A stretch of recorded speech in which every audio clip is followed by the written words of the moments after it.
మిత్రులకు నమస్కారం. ఏపీలో నా పేరు రంజిత్.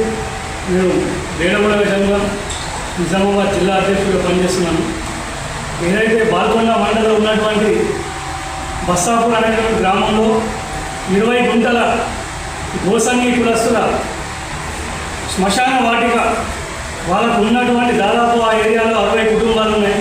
ఆ 60 కుటుంబాలకు కూడా దిగైనటువంటి ఆ శ్మశాన వాటిక ఈరోజు మరి కాపు తోట గణేష్ కాపు కులస్తుడు ఆ యొక్క మనిషి ఆ శ్మశాన వాటికకు పక్కనే వాళ్ళ యొక్క వ్యవసాయ భూమి ఉండడం వల్ల వీళ్ళకు సంచార జాతులు, వీళ్ళకు చదువు లేదు, వీళ్ళకు అడిగేటటువంటి మనుషులు లేరు, వీళ్ళకు మేము కబ్జా చేసినా కూడా వీళ్ళు ఎంత వచ్చేవారు అనేటటువంటి చులకన భావంతో ఈరోజు దాదాపు స్వాతంత్రం వచ్చి 80 ఏళ్ళు గడుస్తున్నా కూడా దళితుల పైన ఇంకా ఈ అకృత్యాలు ఆగట్లేదు, దళితుల పైన ఈ దౌర్జన్యాలు ఆగట్లేదు, ఈ దాడులు ఆగట్లేదు, ఈ భూముల కబ్జాలు ఆగట్లేదు.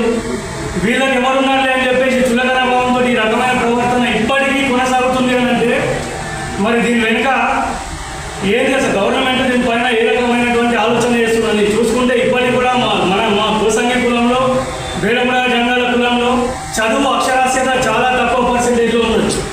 ఇదే వాళ్ళకు పెద్ద ప్లస్ పాయింట్గా మారిపోయింది. వీళ్ళకి ఎవరు లేరు, వీళ్ళ జాతులు ఈనాటికి కూడా పెద్ద నాయకులు అనేటువంటి ఇప్పటికి కూడా లేరు. కాబట్టి గోసంగి కులంలో వీళ్ళని కబ్జా చేసినా కూడా అడిగేటువంటి ఇవ్వాలనేటటువంటి ఆలోచనతో, ధైర్యంతో మరి ఆ రోజు మన వాళ్ళు చేసినటువంటి చిన్న పొరపాటు ఆ యొక్క జాగా 1982లో ఉన్నప్పుడు దానికి మ్యూటేషన్ చేయలేదు, రిజిస్ట్రేషన్ చేయలేదు, గవర్నమెంట్ యొక్క డాక్యుమెంటేషన్ చేయలేదు. ఆ యొక్క చిన్న పొరపాటు ఈరోజు ఆ జాగా మారి అని చెప్పి నిరూపించుకోవడానికి ఒక పక్కా బలమైనటువంటి ఆధారం లేకుండా అయిపోయింది. జస్ట్ వాళ్ళు అమ్మినట్టు, మేము కొన్నట్టు ఒక కాగితం రాసుకొని సంతకాలు పెట్టడం తప్ప అక్కడ అధికారికంగా రెవెన్యూ ఆఫీస్లో యొక్క డాక్యుమెంటేషన్ ఏది జరగకపోవడం వల్ల అది మారి అని చెప్పి చెప్పుకోలేకపోతున్నాం. కానీ డబ్బు పెట్టింది నిజం, కొన్నది నిజం, పేపర్ రాసుకున్నది నిజం. అది స్వయంగా మా గోసంగి కులస్తుల జాగా అయినప్పుడు ఆధారం లేనంత మాత్రం దాన్ని వదులుకోనికి ఏ రకంగా కూడా మేము సిద్ధంగా లేము. న్యాయం తెలుస్తా అని చెప్పేసి ఒక ఆలోచనతో ఏదైతే వాళ్ళు రాసినటువంటి పేపర్ని పట్టుకొని మాత్రమే ఈరోజు పోరాటం చేద్దాం. మన యొక్క ఆత్మగౌరవం సంబంధించినటువంటి విషయం అది.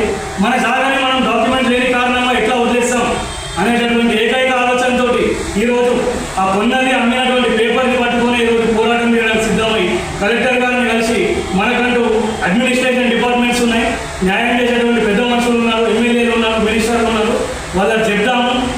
వాళ్ళు